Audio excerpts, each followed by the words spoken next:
de WhatsApp al 11 36 16 00 88 y recibilo gratis todas las mañanas. Sos la única que me hace feliz cuando nadie te dice la verdad.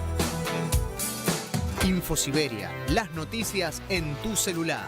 Manda tu mensaje de WhatsApp al 11 36 16 00 88 y recibilo gratis todas las mañanas. Radiocaput.com. Mientras todos duermen, algo muy extraño ocurre en los laboratorios químicos RX. Seguinos en Twitter, @Radio Caput, o en Facebook, Radio Caput. Radiocaput.com. Estás conectado. Estás en Caput. Voces de los territorios. El verdadero relato. Voces de los territorios. Conduce Irma Caupán. Voces de los territorios. Los martes a las 9 de la noche. En Caput.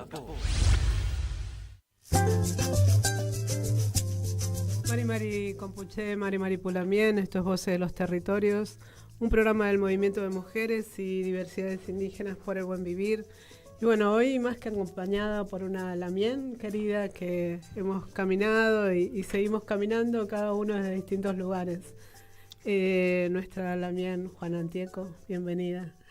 Mari Compuché, Mari Compuanay, Punmay, Incheta Juana Antieco Tatí, Mapuche Tehuelche Tanché, Nitugun Costa del Lepá, en la Puelgo y Lima Pumú, Cume Acuita Ta Buenos Aires, Guarriamuley, Incheta Ñirruca Rawson, Guarriameu, Cume Punmay Puché Pucompan. Bueno. Buenas noches a todos. Soy Juana Antieco, de la comunidad mapuche de Costa del Lepá. Les hablé un poco en idioma mapuche, les dije que ahora estoy en Buenos Aires, ¿no? En Buenos Aires, y que soy de la comunidad mapuche tehuelche de Costa del Lepá, pero que tengo mi casa en Rawson, provincia del Chubut.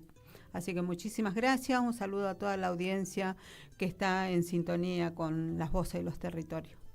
Muchas gracias, gracias por acompañarnos y bueno, y también poder compartir, ¿no?, unos días juntas que viene muy bien. Es bien reconfortante siempre recibir a una Lamien de los territorios. Y la verdad que dar una buena noticia también, ¿no?, porque acá siempre estamos escuchando diferentes voces y la lucha, ¿no?, desde los territorios. Pero esta noticia de Nahuelpan nos da un poco de esperanza. Tal cual. La verdad que la noticia llegó ayer a través de la vocería de la LOF Mapuche Tehuelche de Boquete Nahuelpan. Por ahí, para los que están escuchando y se integran en este momento, Boquete Nahuelpan es una comunidad mapuche que está a unos 6 kilómetros de la ciudad de Esquel. Es la que tiene el problema con el basurero municipal, claro, que ha contaminado sus territorios. Tuvo hace 4 años un conflicto muy extenso con la señora María Elena Paguis. Pagui es una de las que desciende de los que desalojaron a las familias ancestrales del Boquete Nahuelpan en el gran desalojo aquel del año 1937. Uh-huh. Entonces ella es una de las que obtuvo esas tierras posterior al desalojo, ¿no?, que efectuaron sus antepasados. Claro. María Elena Pague lo que hace es cerrarle con candado una tranquera, posteriormente hace una zanja de unos 5 metros por 2 metros y medio de profundidad. El impacto que tuvo esta zanja, ¿no?, fue directamente bloquear el acceso a la familia, no pudiendo ingresar por ese camino comunitario, ancestral, que es de la comunidad. Así lo determinó la justicia, impidiendo también la circulación de la ambulancia en su momento, cuando había personas de la comunidad enferma. estuvimos participando activamente de esto, ¿no? Y de forma colectiva y comunitaria. Claro. Así se llega al desenlace donde la justicia reconoce ese camino como que era de la comunidad mapuche tehuelche en Nahuelpan, que es un camino ancestral. Dentro de los fundamentos que da la justicia, el juez, no recuerdo en este momento el nombre, es que extrae lo que el articulado número 75, inciso 17 de la Constitución Nacional, cosa que lo que más remarca es la persistencia, ¿no? La persistencia de los pueblos indígenas, en este caso la persistencia del pueblo mapuche tehuelche de Boquete, Nahuelpan. Entonces, el presidente no es menor, más en estos tiempos tan revueltos, más en estos tiempos donde estamos tan negados de derecho, es un precedente que es sumamente importante, ¿no? Porque da cuenta de este reconocimiento que hay a nivel nacional y que está en todas las provincias a través de diferentes articulados, pero generalmente los jueces, los fiscales, los encargados de administrar justicia, generalmente tratan de siempre correrse la Constitución, ¿no? Y sobre todo poner en valor lo que es la propiedad privada por encima y negar de lo que los son los territorios ancestrales, claro, de ocupación tradicional, de ocupación consuetudinaria. Maxime teniendo en cuenta que todos los territorios que habitamos, las comunidades mapuches tehuelche en la provincia del Chubut, también son territorios que se dieron post-conquista, ¿no? Claro. Que se dio Julio Argentino Roca cuando crea por ley la concentración de indígenas argentinos. Entonces, se crea la concentración de indígenas argentinos, se destinan determinada cantidad de leguas de territorio para la concentración de esas familias que habían sobrevivido al gran genocidio que significó la conquista del desierto. Pequeña buena noticia, pequeño avance, pero avance al fin de la lucha del pueblo mapuche en este caso, que es la lucha de todos los pueblos originarios, no solo acá en la Argentina, sino a nivel latinoamericano. Sin duda, sin duda. Y también es una muestra de cómo se trabaja comunitariamente, ¿no? Como lo mismo que pasó después de todos los allanamientos que hubo el 11 de febrero, que también tuvieron que unirse para poder luchar contra este Estado, ¿no? Así que bueno, todavía le quedan otros juicios a Nahuelpan, ¿no? Con lo del basurero y creo que lo de Trochita también es otro de los... Tal cual, en realidad están enfrentando, como todo el pueblo mapuche tehuelche, muchos frentes, muchas causas que se han armado en estos últimos 4 años, que ha recrudecido con esta administración. Sí. Entonces no solo enfrentaban esa acusación de que habían turbado la vida de la señora Pague, de que la habían violentado y un montón de cuestiones falaces, ¿no? Sino que también enfrentan también algunos integrantes, no juicios, sino acusaciones contra un día una acción que se hizo con la Trochita que iba con turista. Sí. En realidad no turbaron, no violentaron a nadie, sino lo que hicieron es una medida de acción directa con carteles, con la bandera, mostrarle a la gente que visita Esquel, que disfruta de este atractivo que es la Trochita, que la Trochita pasa y permanentemente por el territorio de la comunidad de Nahuelpan, ¿no? Y después la otra cuestión que enfrentan también es la del basurero, que hasta ahora no han tenido novedades de remediación del territorio que ha contaminado el basurero. Que lo sigue contaminando. Sí, porque, sí. Claro. Ahí es un lugar donde el agua que hay ahí en la comunidad no se puede consumir por el alto componente de químicos producto de los desechos urbanos de la ciudad de Esquel, de Parque Nacional de los Alerce y de la ciudad de Trevelli. Claro. Son los 3 lugares que van y descargan los residuos urbanos ahí. No, claro. No son urbanos solamente. Bueno, lo importante era destacar un poco, ¿no? Que se pueda reconocer ante tanta lucha la preexistencia étnica y cultural de nuestros pueblos. Así que bueno, gracias, porque yo sé que vos estabas ahí, estuvieron ahí, y bueno, qué mejor que traer la voz de alguien que estuvo en los territorios, ¿no? Por ahí, acá, yo quisiera nombrar, porque el que estuvo ahí al frente y no dio brazo a torcer fue el lonco Ángel Victoriano Quilaqueo. Es el que levanta la ceremonia ancestral, el camaruco de Nahuelpan, que tiene una antigüedad de más de 100 años, ¿no? Él fue el que estuvo al frente desde un principio, siguió pese a sus problemas de salud, pese a su edad. Estamos hablando de una persona de más de 80 años, ¿no? Sí. Que todavía tiene la fuerza para seguir reclamando y en cierto modo para seguirnos dando el ejemplo a nosotros, los que venimos detrás, de que no hay que rendirse, de que hay que seguir luchando y que realmente aún en las situaciones más adversas, en los momentos más complejos, en las situaciones más difíciles, luchar sirve. Y esto es un claro ejemplo de eso, así que nada más que eso, agregar eso. Qué bueno poder reconocerlo y bueno, a tantas y tantos Lamián que en los territorios están luchando a lo largo de todo el país, ¿no?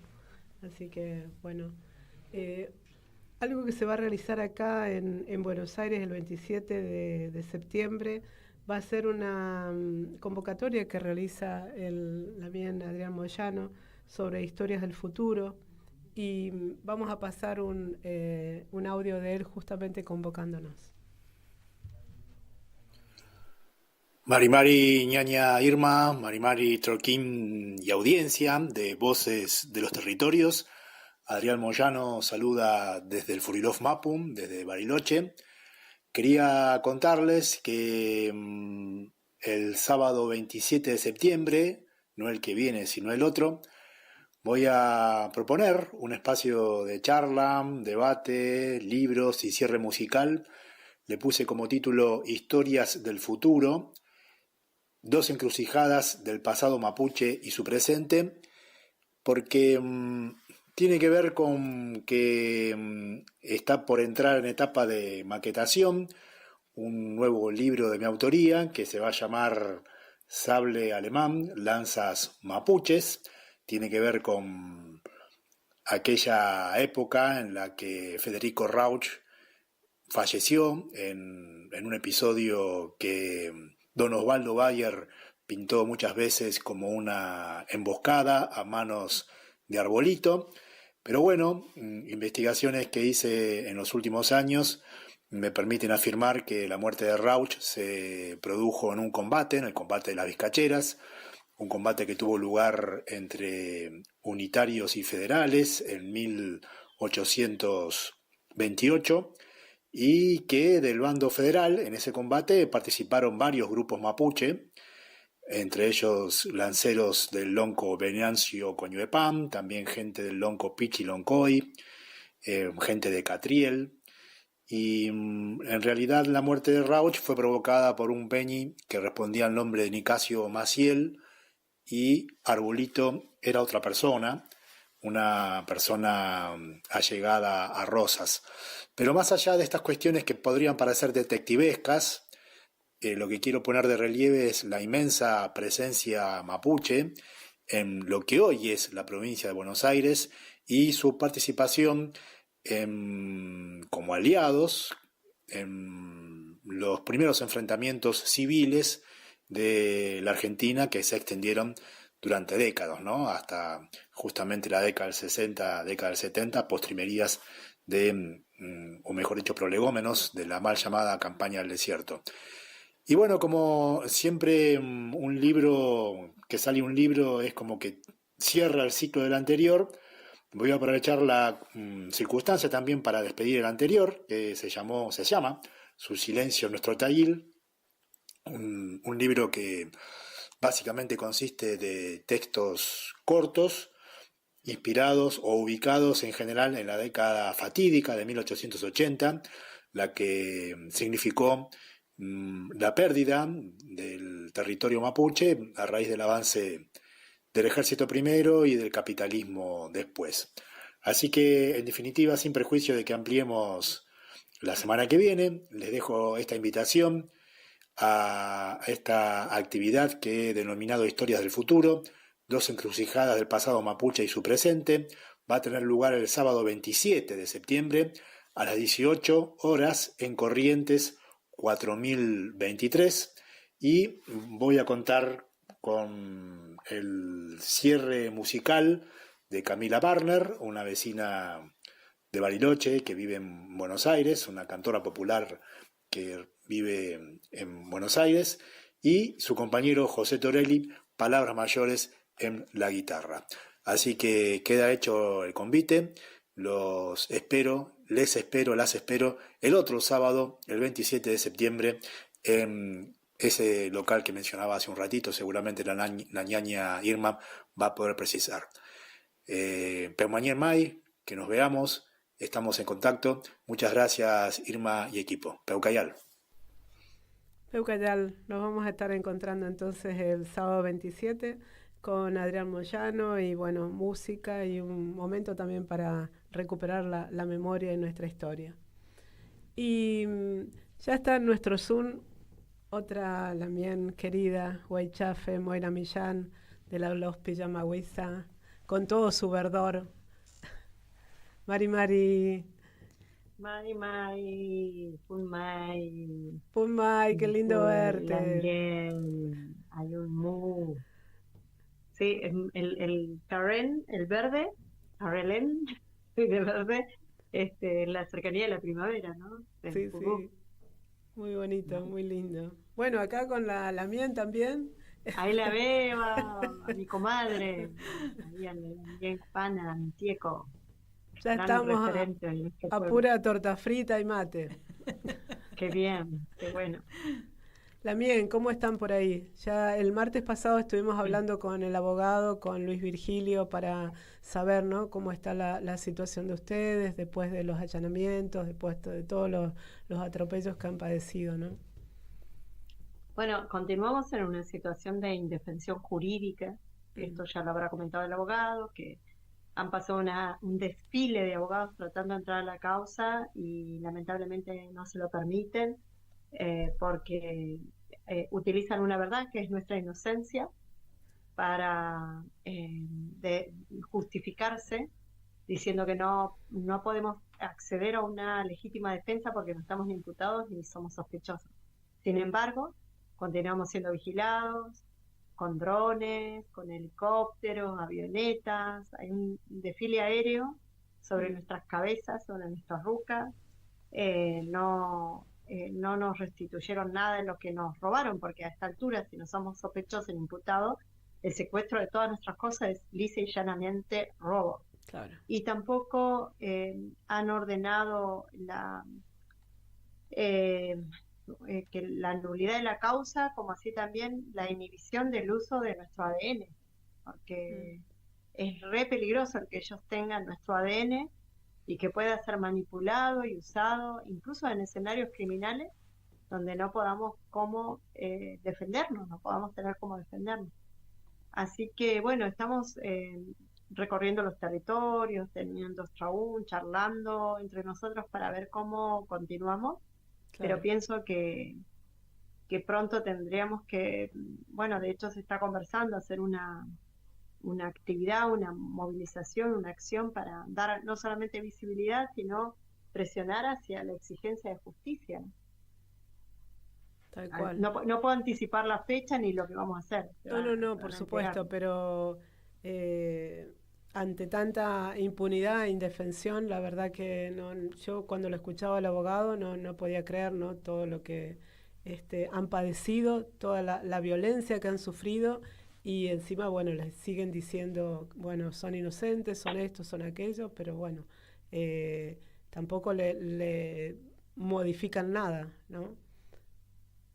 No, y por ahí viendo también, es como un rompecabezas porque configuró un escenario de tanta perversión, de tanta asfixia, de tanto dramatismo durante el verano, que provocaron incendios. Entonces muchas de las personas solidarias y colectivos solidarios que podrían haber llegado hasta nuestros territorios no pudieron venir porque estaban apagando el fuego, Claro. literalmente. Porque, Claro. y bueno, tuve la oportunidad este fin de semana de estar reuniéndome con personas que perdieron sus casas, que lo perdieron todo, que no les quedó nada.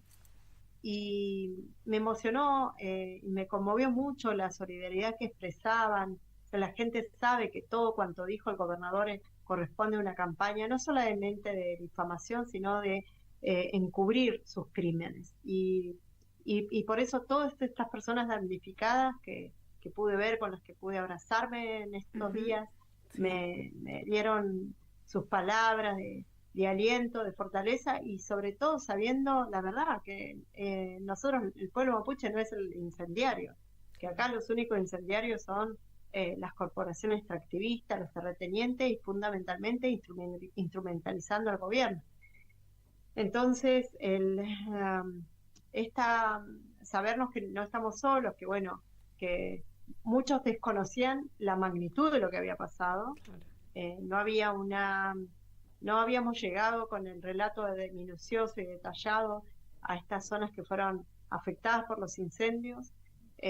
Por supuesto, todas estas personas en esos días estaban tratando de sobrevivir y evitar que las llamas se devoraran su vida, literalmente. Así que no podían estar pendientes de lo que aquí pasaba. Entonces ahí vemos cómo nos fueron aislando, cómo fueron atacándonos en todos los frentes.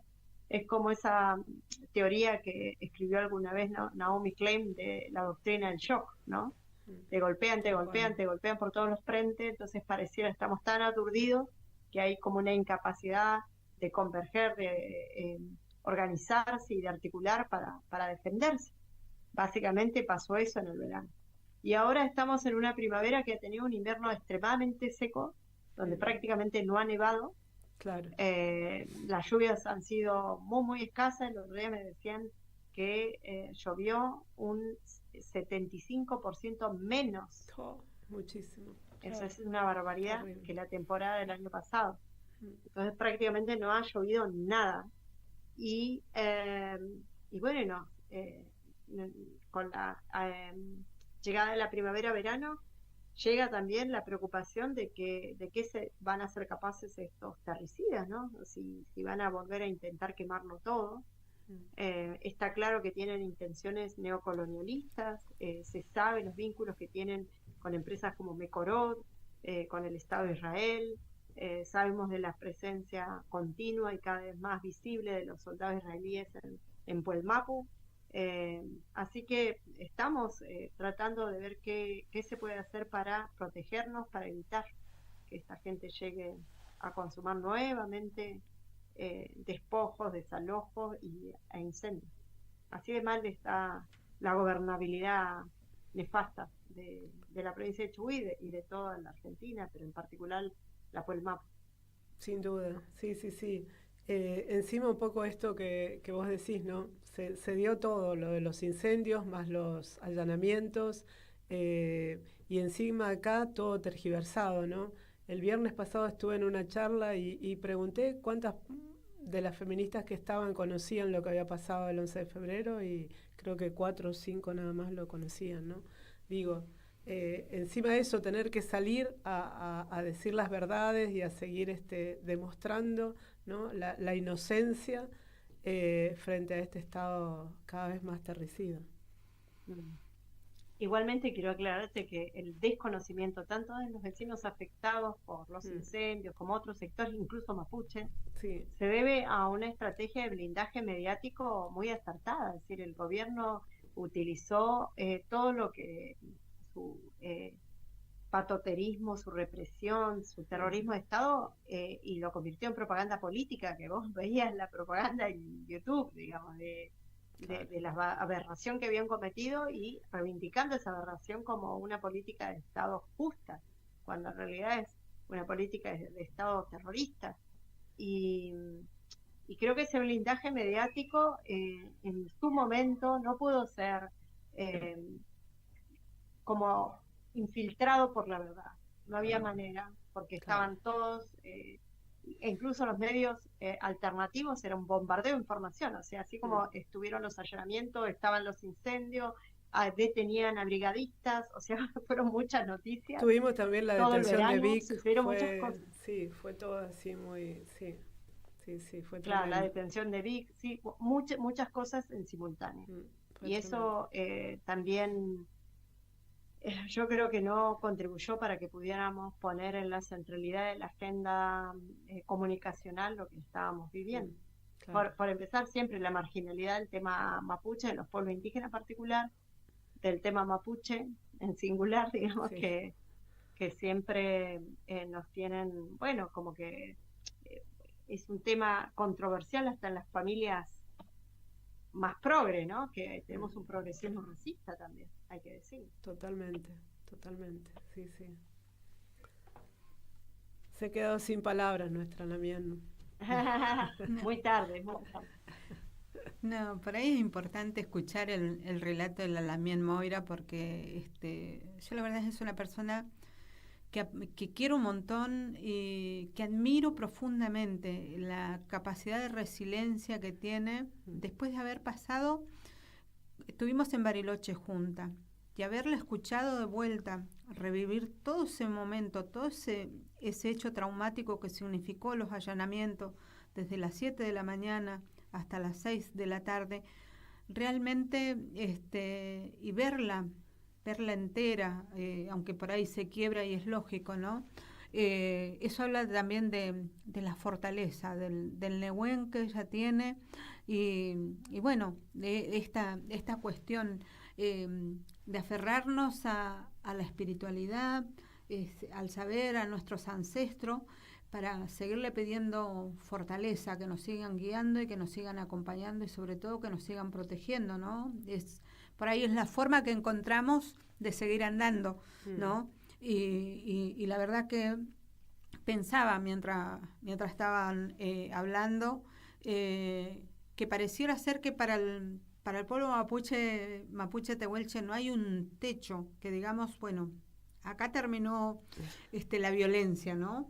Sino que parece que va pasando el tiempo y como que nuevas formas combinadas con las viejas mañas para seguir tratando de alimentar la cuestión esta del enemigo interno, los sabotajes que se hacen, porque esto de los incendios da cuenta de un sabotaje necesario como para incriminar al pueblo mapuche, porque detrás de todo eso hay negocio, ¿no? De negocio que vino acuñada por dos leyes, ¿no? Una es la del RIGI, de esta administración, y otra es la ley base, ¿no?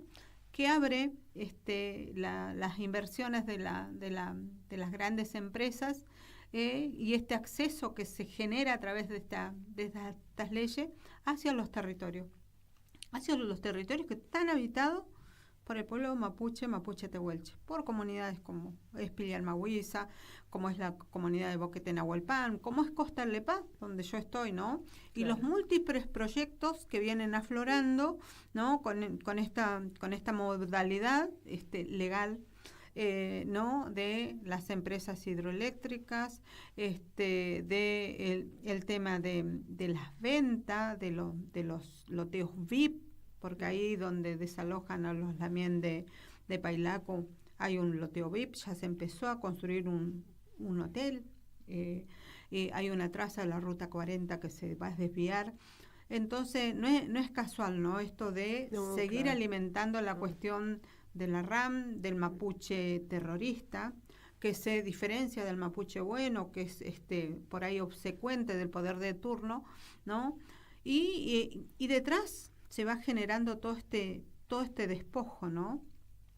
Pero también hay una cuestión que quiero remarcar, que es esto de seguir luchando y no permitir que sigan ocurriendo estas cosas. Si bien es cierto, los desalojos van a seguir existiendo, porque cada administración como que vuelve a reciclarse el mismo poder, ¿no? Que pretende quedarse con esos territorios, porque debajo de los pies donde habitamos los mapuche hay minerales, hay tierras raras que son las codiciadas por el sistema capitalista, y Y entonces yo siempre remarco esto y siempre lo digo, ¿no? Como una forma de fortalecernos. Si es algo que nosotros tenemos que hacer, es luchar y resistir como lo hicieron nuestros ancestros, ¿no? No darle el lujo ni al gobierno de turno, ni al sistema judicial que está tan contaminado y que lo que menos hace es administrar justicia, No, claro. porque lo vemos claramente acá en lo que fueron los 12 allanamientos, ¿no? Allanaron y difundieron a través de los medios de ahí de la provincia, armaron como un PowerPoint para mostrar caras de mujeres que ni siquiera tenían prueba, cuando la ley dice clarito, nadie es culpable hasta que todo el mundo es inocente hasta que no se demuestre con pruebas lo contrario, ¿no? Pero para que nosotros ahora está no comprobado existe. que Para son nosotros no inocentes, existe. pero bueno, tampoco se... Claro, y se ahora ellos retractan. tienen que seguir luchando porque ni siquiera hay presunción de No hay que sospecha. participaron, ni siquiera está Claro. la presunción. Claro. Entonces, hasta ese nivel de gravedad, de injusticia, de violencia, se tolera. Se ¿no? está Se padeciendo tolera. eso. Sí, es todo muy, muy perverso. Yo quería, sumando a lo que dice la también Juana, Sí. que también la quiero mucho, Poyeyu, Rumé Poyeyu también, que son como destellos de lo que fue la dictadura militar, envalentonándose ahora. Digo, prácticas propias de la dictadura, los grupos de tarea que operaban para entrar a las casas, robarse, secuestrar libros, todo lo que pasó acá, ¿no?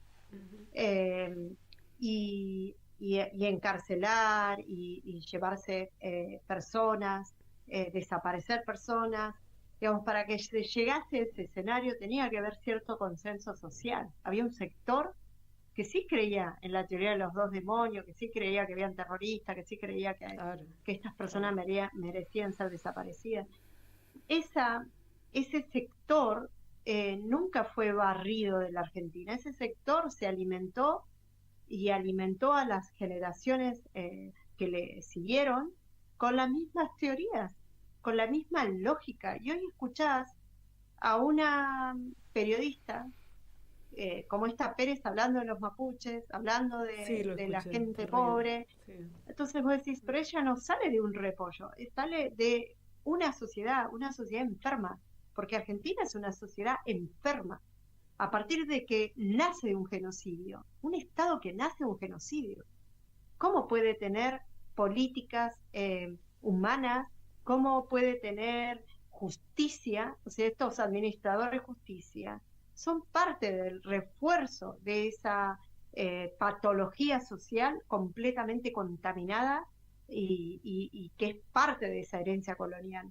Entonces, digo, esa herencia colonial, el juez que actúa en la causa, sus padres fueron terratenientes y despojaron al pueblo mapuche. Claro. Que los terratenientes mandaban a estudiar a sus hijos abogacía, robaban las tierras nuestras, mandaban a estudiar a sus hijos abogacía.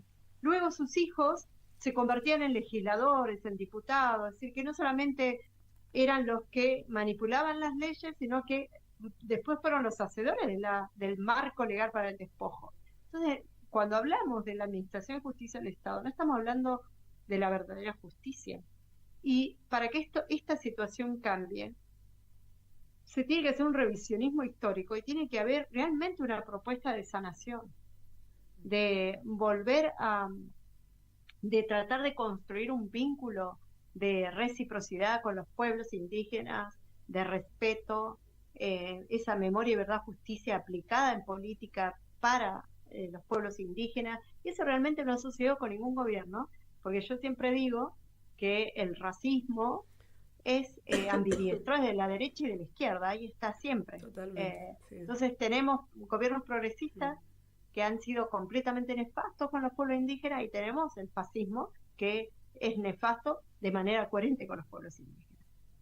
¿Cómo se resuelve esto? Yo creo que primero tratando de entender que esta herencia de los genocidas que tienen el privilegio de administrar un Estado que es un Estado que se ha impuesto con sangre y balas sobre los pueblos indígenas, tienen que empezar a entender que hay un derecho universal, el derecho a la vida, que los pueblos indígenas aún estamos vivos y merecemos el respeto de toda nuestra cosmovisión, de nuestra forma de entender la vida en nuestros territorios, y que eso no se va a subsanar eliminándonos, intentando otro genocidio, encarcelándonos, porque vamos a seguir con la fuerza de la Mapu, con la fuerza de la Pacha, dirán los hermanos del norte, y de cada pueblo. Son casi 40 naciones en este país, floreciendo y tratando de dar visibilidad a nuestra situación y a la búsqueda de derechos.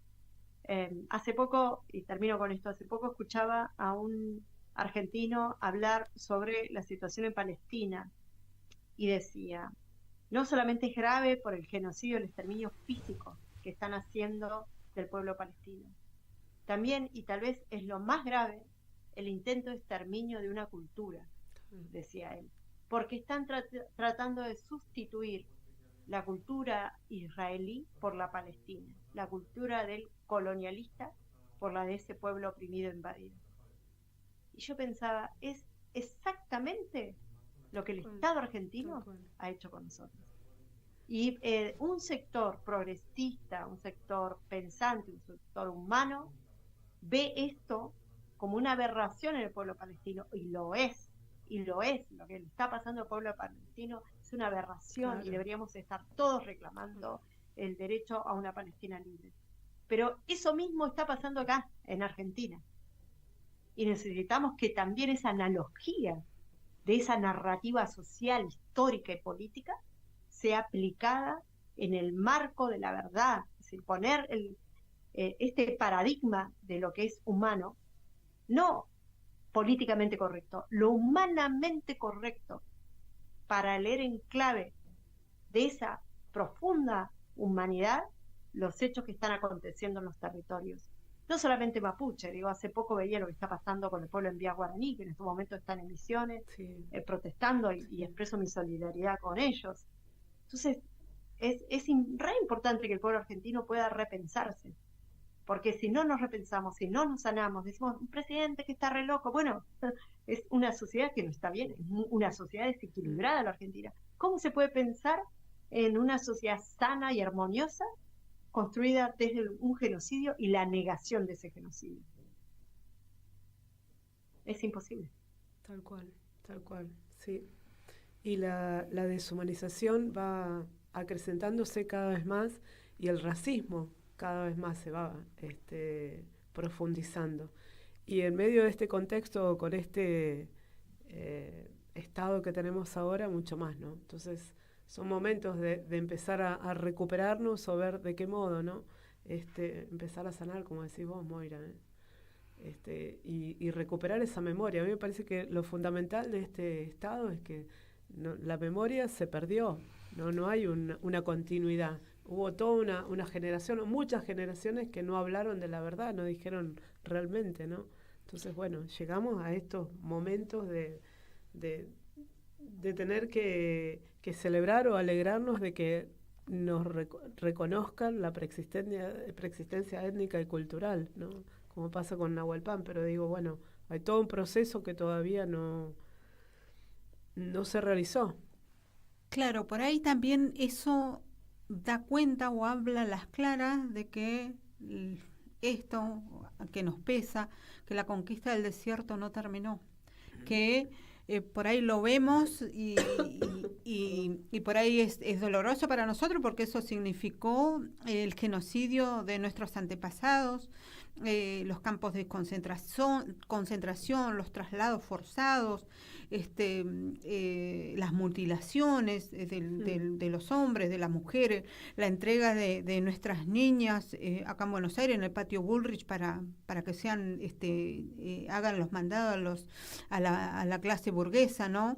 Y nuestras mujeres que venían a limpiar la mugre acá de la oligarquía de Buenos Aires. Eso habla a las claras de que la conquista del desierto sigue vigente, ¿no? Con nuevas formas, nuevos métodos, que por ahí sí, lo que más genera por ahí preocupación y no solo una preocupación de nosotros, como pertenecientes al pueblo mapuche tehuelche, ¿no? Sino que esta preocupación también uno la ve en el resto de las organizaciones como los organismos de derechos humanos, ¿no? De el incumplimiento que hay de los derechos básicos, de los silenciados, de los derechos que están. humanos básicos, ¿no? Sí, hasta ese nivel hemos llegado, con las diferentes, convengamos que ha recrudecido un poco más con esta administración, ¿no? Pero ya veníamos nosotros desde cuando se aprobó la ley contra el terrorismo, ¿no? Ahí arrancamos.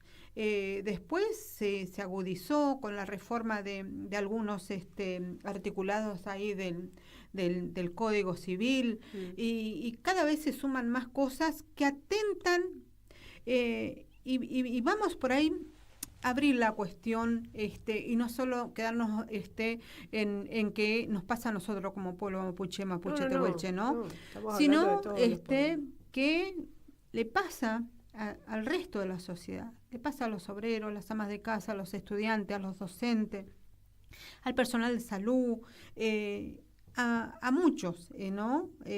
A los organismos de derechos humanos dan cuenta de eso, y a veces también en estos casos, cuando fueron los allanamientos, ellos no pudieron ir a ser veedores, o sea, porque la ley a ellos los habilita para ser veedores en el caso de que haya allanamientos como fueron tan violentos los que se llevaron a cabo en febrero, ¿no?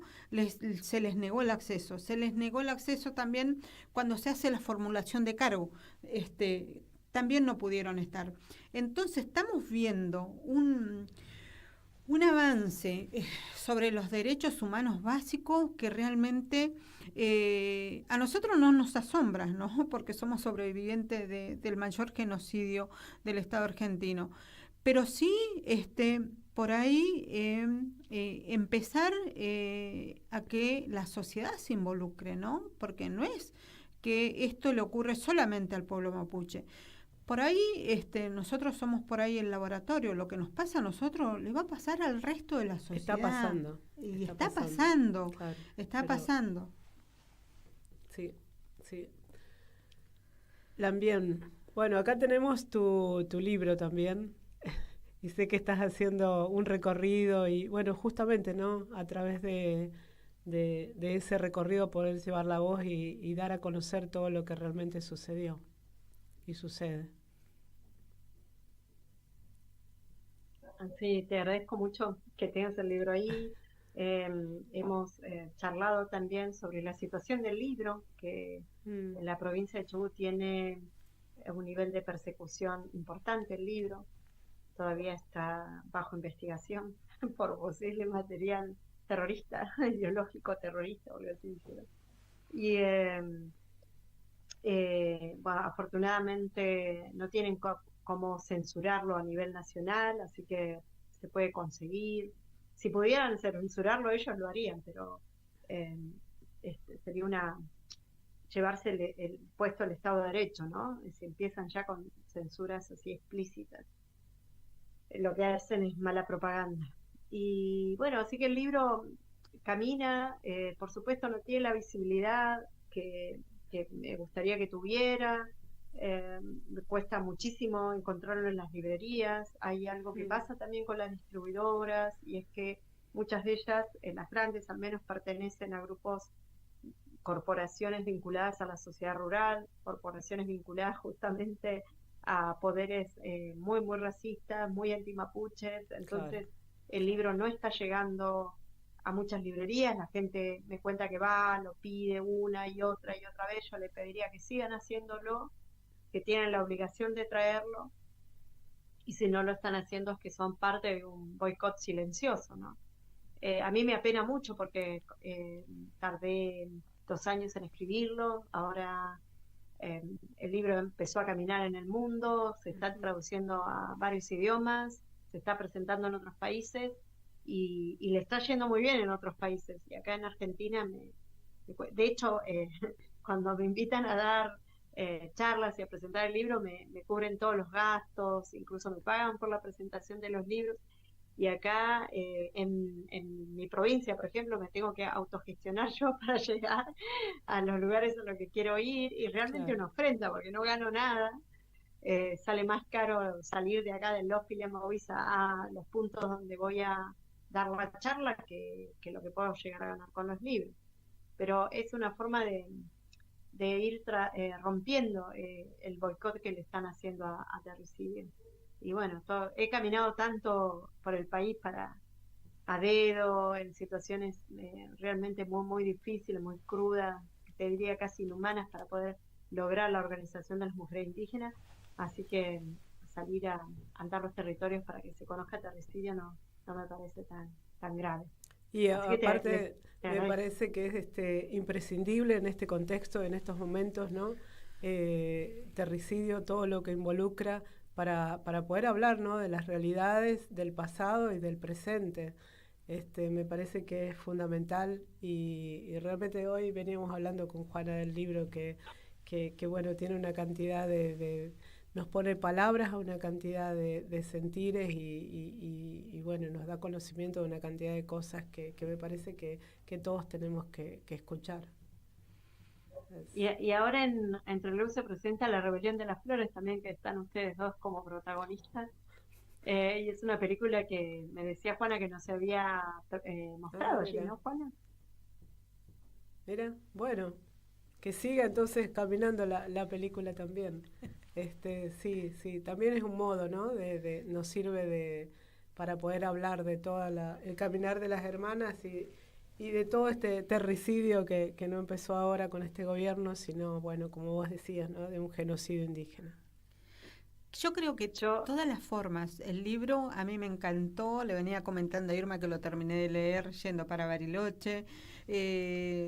Todavía no tengo la oportunidad de ver el documental, La Rebelión de las Flores, que me creo que está muy lindo, así que espero ahora verlo entre Leo.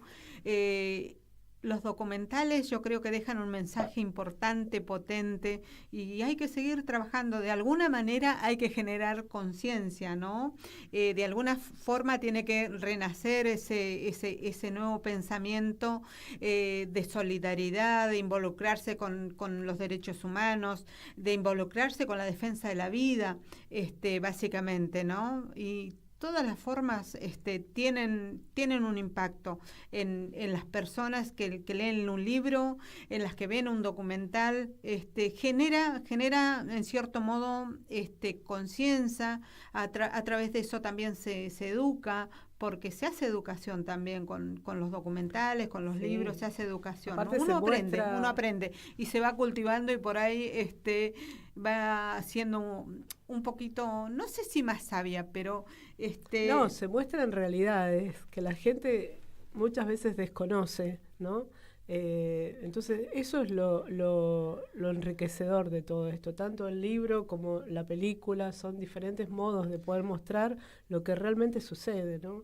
Porque acá llega todo maquillado o se desconoce, entonces se dicen las barbaridades que se dicen.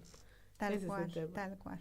Tenemos una compañera que creo que entró ya al Zoom, que justamente nos conocimos el viernes hablando de racismo, es una compañera de Bolivia. Ellos hacen unos podcasts también, hacen todo un trabajo para poder también denunciar y visibilizar lo que sucede, ¿no?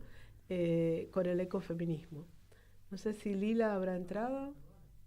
Hola Lila, buenas noches. ¿Cómo estás? Buenas noches, compañeras, ¿cómo están? Bien, muy bien. Bueno, bienvenida, muchas gracias por sumarte. No, gracias a ustedes por la invitación. Bueno, ustedes también hablaron en algún momento de terricidio y vos me contabas un poco que habían preparado material sobre eso. Bueno, desde diferentes lugares, ¿no? Se va difundiendo y eso es lo necesario e imprescindible. Claro que sí, nosotras en el podcast hacemos, lo que tratamos de hacer es visibilizar las diferentes luchas ambientales, ecofeministas que hay dentro del territorio argentino. Solo nos falta San Luis en este momento para cubrir todas las provincias. Y todo este año hemos estado tratando de mostrar cómo es que las mujeres principalmente activan en sus diferentes formas para luchar por su territorio, para luchar por sus demandas. todo en torno a determinadas fechas que por eso nos regimos, y el 1 de agosto hicimos uno del Día de la Pachamama, pero aprovechamos ahí para hablar sobre las comunidades, las resistencias indígenas, y allá hablamos sobre el terricidio, ¿no? Porque creo que es fundamental para que la sociedad argentina conozca qué es lo que está pasando aquí en ese aspecto, ¿no? En una sociedad tan blanqueada donde incluso hay gente que dice, no, aquí no hay indígenas, y es como, ¿cómo que no hay indígenas? No hay negritud, no hay indígenas. Exacto. Tal cual, tal cual. La mía Moira, ¿estás por ahí? Sí, yo voy a saludar a la hermana y también ya me estaba por despedir de ustedes. Sí. Mañana tenemos acá muy temprano un Yeyipún, muy tempranito en el amanecer, así que estamos obligadas a descansar temprano. Pero bueno, saludar a la hermana, agradecerle que hayan trabajado con el tema del terricidio y siempre expresar la solidaridad también con todos los pueblos, naciones indígenas de todas las latitudes que están padeciendo también la situación no solamente de despojo territorial, sino también de violencia institucional, de hambruna, porque es tremendo cómo ahora están siendo afectadas las comunidades es cierto que antes las políticas eran paliativas como resultado de situaciones no solamente de desplazamiento ambiental, sino también de contaminación y de destrucción del hábitat de muchos de los pueblos y muchas de las comunidades indígenas. Entonces, como una medida paliativa se le acercaba bolsones de comida o programas alimentarios que hoy tampoco tienen, ¿no? O sea, no solamente están despojados del territorio, sino que encima lo poco o nada que se le daba terminó de desaparecer. Entonces, eso, solidarizarme, abrazar a la juventud como nuestra hermana que se ha sumado, que ella se nota que es una mujer joven, una hermana con Trenegüen, y me encanta ver ese renuevo generacional, porque nosotras ya estamos, al menos yo, que soy abuela y que ya tengo más de un siglo de existencia, ya me siento que estoy en un estadio, ya no puedo salir corriendo como antes, que era una huichafe juvenil, entonces salía corriendo en cada situación que se daba. Ahora es como que ya el cuerpo te va limitando y es muy bueno saber que toda esta ofrenda que hemos hecho y a veces uno hace un recuento de la vida, yo en mi caso de los 21 años en la lucha, y materialmente tengo muy poco, pero siento que todas las mujeres indígenas que en su momento caminamos cuando el patriarcado colonial habitaba de una manera realmente testaruda el pensamiento de los puloncos, de los loncos, de los caciques, de las autoridades, y que era muy difícil como mujer indígena, aún dentro de nuestros pueblos, levantar la voz, señalar la violencia de género que existía, señalar la opresión de la cual éramos víctimas producto de ese colonialismo patriarcal. Y hoy las mujeres jóvenes han heredado, creo, un camino un poquito más fértil, queda mucho por caminar, mucho por hacer, pero bueno, ahí agradeciendo a nuestras ancestras, a nuestras ñuque, a nuestras cucu, a nuestras chuchu, a las abuelas, que le tocó muy duro. Nosotras también hemos tenido un camino duro, pero mejor que seguramente el de nuestras madres y nuestras abuelas, y ahí están nuestras hijas floreciendo en una tierra todavía por arar muchísimo, pero que ya empieza a romper los cascotes duros de la colonialidad. Ay, la verdad que eso es lo que nos fortalece y también uno lo ve y bueno, agradecidas por todo el trabajo, por toda la lucha, por toda la resistencia y por también, ¿no? A las dos les digo que están ahí, así que agradecidas, gracias también por esta conversa, por el libro, que siga caminando, lo vamos a seguir difundiendo, agradecidas por todo lo que has hecho por el movimiento y seguís haciendo por las mujeres y por la vida. Piñé Futapangó, abrazo a las 3, las esperamos acá en Pillamahuista, vamos a ir. Siempre van a ser recibidas con amor, las 3. Abrazo. Peucayal. Huevo ahí, Marichu Peucayal. Lila, ¿estás ahí todavía? Estoy acá. Qué bueno qué bueno todo el trabajo que realizan, y me gustó cuando dijiste, incomodamos, no somos ni ecofeministas o tanto a los ambientalistas como a las feministas, es todo un trabajo, ¿no? Sí, sí, nuestro eslogan es demasiado feministas para el ambientalismo, demasiado ambientalistas para el feminismo, porque tanto en en un activismo como en el otro activismo siempre tenemos demasiado algo que no compete con lo que están haciendo, ¿no? Entonces es un problema que nos hemos enfrentado muchas veces. De hecho, hay muchas compañeras desde las luchas ecologistas que no quieren relacionarse con el feminismo, por más de que en su práctica la tengan, pero prefieren no relacionarse porque se han visto atacadas por grupos feministas precisamente por X o Y razón, porque no hay esta interseccionalidad de luchas, ¿no? Entonces lo que nosotras tratamos de hacer es precisamente demostrar que hay una sobrecarga en los trabajos de las mujeres, en las luchas de las mujeres cuando se habla sobre las luchas ecologistas, o que dentro de los feminismos, también dentro de las actividades que hay varios componentes ambientalistas que deberían ser tomados en cuenta y que no lo son, ¿no? Entonces, por ahí va nuestra principal, cómo encaramos esta lucha ecofeminista, ¿no? Uh-huh. También atravesada por un racismo, atravesada, ¿no? Por una cantidad de cosas que aparecen y que nos llevan a esto. Nosotras cuando planteamos la plurinacionalidad, también, es decir, fue todo, vos veías los rostros, los cuerpos y decías, bueno, está la necesidad de ser reconocidas desde nuestras identidades. Y nos decían, bueno, si siempre fue nacional, ¿por qué tiene que cambiar? Es decir, estamos en un país sumamente racista. Así es, a mí me llama muchísimo la atención, como decías, Irma, yo soy de Bolivia, pero ya vivo aquí hace 8 años y me quedaré acá, entonces para mí Argentina es mi país también, ¿no? Y desde ahí yo sí sentí mucho, sobre todo cuando recién llegué, que había como mucho fanatismo por parte de las cosas que pasan en mi país, que tendrán sus idiosincrasias y sus cuestiones bien o mal. Entonces me venían a hablar sobre las luchas indígenas de mi país con un poco de prepotencia también, ¿no? Como tratándome de enseñar, y yo les preguntaba, bueno, y yo vivo en Buenos Aires, ¿no? Les decía, ¿y quiénes eran los pueblos indígenas que habitaban aquí antes? Claro. Y me decían, no, es que no había gente progresista, ¿no? Gente de izquierdas, gente porque con la derecha como que no hay mucho que charlar en ese sentido, ¿no? Entonces era como gente de mi mismo lado diciéndome eso, y decía, ¿cómo que no? A ver, claro. No, ¿por qué estamos tan enfocadas en ver lo de afuera, lo que está pasando en otros países, en vez de enfocarnos en lo que está pasando aquí dentro de Argentina? Sí, yo también eso lo he planteado varias veces, porque hay que mirar alrededor, no hay que irse muy lejos.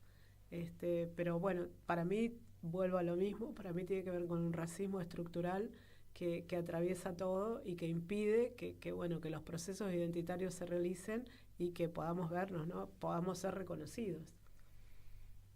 Claro que sí, el tema de los pueblos indígenas a mí me afecta muchísimo, ¿no? Porque toda mi vida he trabajado con ellos, yo tengo descendencia aymara, entonces ya de entrada yo tengo una aportación de cara aquí en Argentina que se siente muy fuerte, ¿no?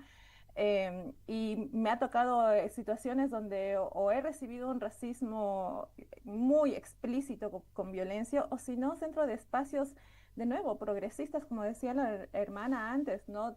Sí, hay una falta de reconocimiento en esta sociedad blanqueada de que hay un racismo interno.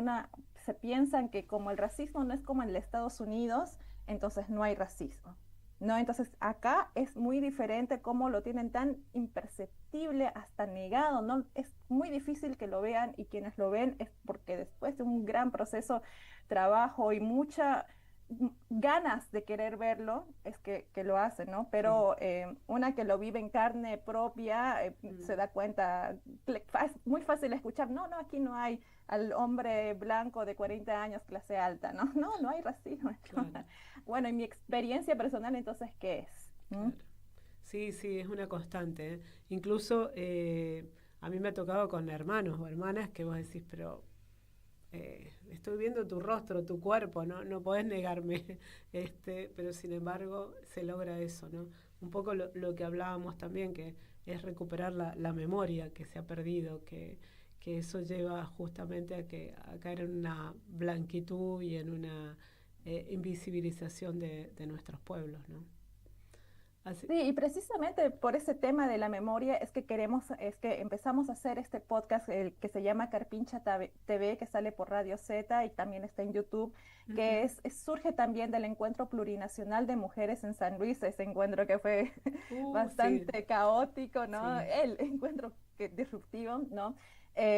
Y a partir de ahí es que creamos en el taller de ecofeminista la campaña ecosocial feminista, porque también queremos darle el puntapié de que sea social, no solamente eco y feminista, ¿no? Porque es muy importante el tema social.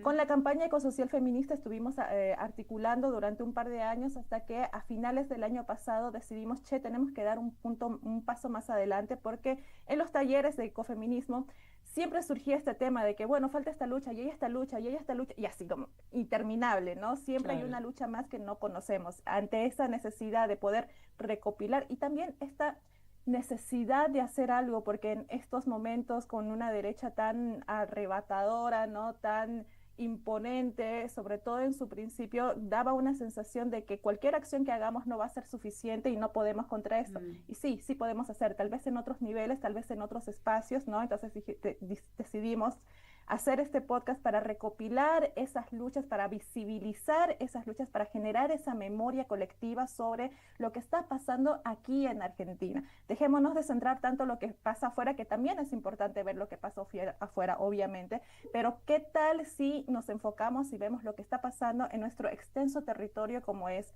la Argentina, que es uno de los países más grandes del mundo, y vemos, ¿no?, qué es lo que está pasando? No es un desierto que hay allá afuera como nos quieren hacer creer. Hay gente habitando en todos esos territorios y hay gente que está luchando por diferentes causas, que algunas serán más compatibles que otras, que cada postura ideológica tendrá su punto respecto a un tema u otro, que no hay una solución exacta o una receta para decir cómo se va a solucionar, pero comencemos conociéndolas, porque no podemos defender lo que no conocemos. Sí, yo estuve viendo y realmente el trabajo que hacen es muy importante, es imprescindible, porque es recuperar esas voces que se desconocen, que también es un poco lo que hacemos, ¿no?, dentro de este programa, también de escuchar y de recuperar el verdadero relato, porque acá está todo tergiversado, o acá o en todos lados, ¿no?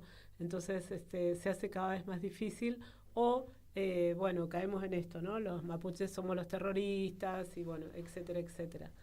Bueno, la verdad que vamos a seguir charlando porque teníamos poco tiempo y bueno, ya estamos yéndonos, pero ha sido un gusto, a mí me parece imprescindible, me encanta todo el trabajo que ustedes realizan y bueno, vamos a seguir difundiendo desde acá y seguramente convocándote también para poder seguir caminando.